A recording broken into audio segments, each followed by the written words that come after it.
প্রিয় দেশবাসী, সবাইকে বাংলা নববর্ষ 1432-এর শুভেচ্ছা জানাচ্ছি। শুভ নববর্ষ। পহেলা বৈশাখ আমাদের প্রাণের উৎসব, বাঙালির সার্বজনীন উৎসব। পুরো পৃথিবীতে যেখানে যেখানে বাঙালিরা আছেন, আজ আমাদের সবার আনন্দের দিন, বর্ষবরণের দিন। বাংলা সাল গণনা শুরু হয়েছিল কৃষিকাজের সুবিধার জন্য, ফসলি সন হিসেবে। এখনও এদেশের কৃষকরা বাংলা তারিখের হিসেবেই বীজ বোনেন, ফসল তোলেন।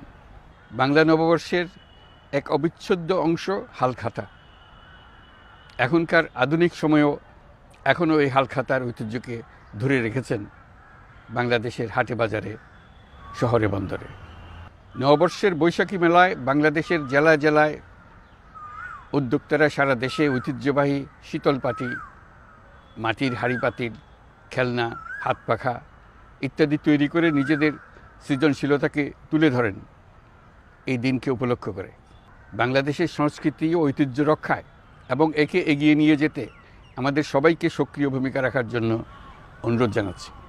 আমাদের এইসব ঐতিহ্য যেন আমাদের নিজেদের মধ্যে সীমাবদ্ধ না থাকে, আমাদের সংস্কৃতি যেন আমরা ছড়িয়ে দিতে পারি বিশ্বের দরবারে। বছরের এই দিনটিতেই আমরা সুযোগ পাই আমাদের সুদীর্ঘ ঐতিহ্যকে নতুনভাবে নতুন প্রজন্মের কাছে উৎসবমুখর পরিবেশে তুলে ধরতে এবং পৃথিবীর সামনেই তুলে ধরতে। পাহাড় ও সমতলের বিভিন্ন জাতিগোষ্ঠীও চৈত্র সংক্রান্তি ও নববর্ষে এবার বড় পরিসরে উৎসব উদযাপন করছে। পহেলা বৈশাখ সম্প্রীতির দিন, মহামিলনের দিন, আজ সবাইকে আপন করে নেওয়ার দিন। এবারের নববর্ষ নতুন বাংলাদেশের প্রথম নববর্ষ।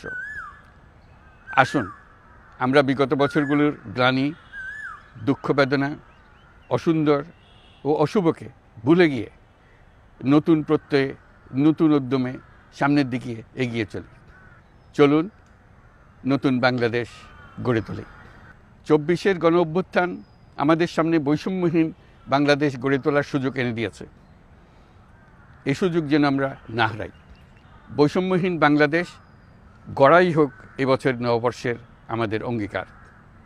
আমি নববর্ষের সকল আয়োজন ও উদ্যোগের সাফল্য কামনা করছি।